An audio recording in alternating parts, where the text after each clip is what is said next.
Hello guys, দেখুন চিকু ফুলু অফিসিয়ালে সবাইকে স্বাগতম। দেখুন চিকুকে লাঞ্চে খাবার কি কি দেওয়া হয় আজকে। দেখুন গাজর দেওয়া হয় একটা করে, আর রাঙা আলু আর 2 টুকরো মাংস দিয়েছি। প্রত্যেক দিন তো দেওয়া হয় না ওকে, তো একদিন অন্তর অন্তর মাংসটা দিই। আর কুমড়ো দেওয়া হয়, আজকে কুমড়ো দেব না যেহেতু আজকে চিকেনটা দিচ্ছি। আর এই দেখুন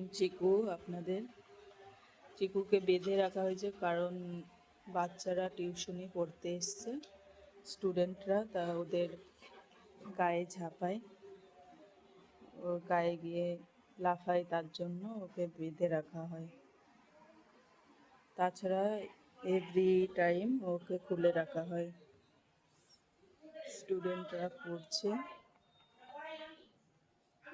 আর এই দেখুন ফুলু, ওর বয়স 13 বছর, কিন্তু ওর পায়ে ইনফেকশন হয়েছে, মানে খুব একটা হাঁটা চলা করতে পারে না, পাটা খুঁড়িয়ে খুঁড়িয়ে হাঁটে।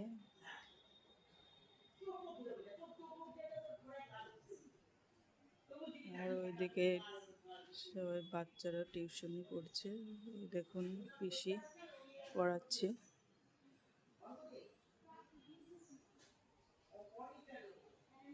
চিকু, সবাইকে টাটা করো।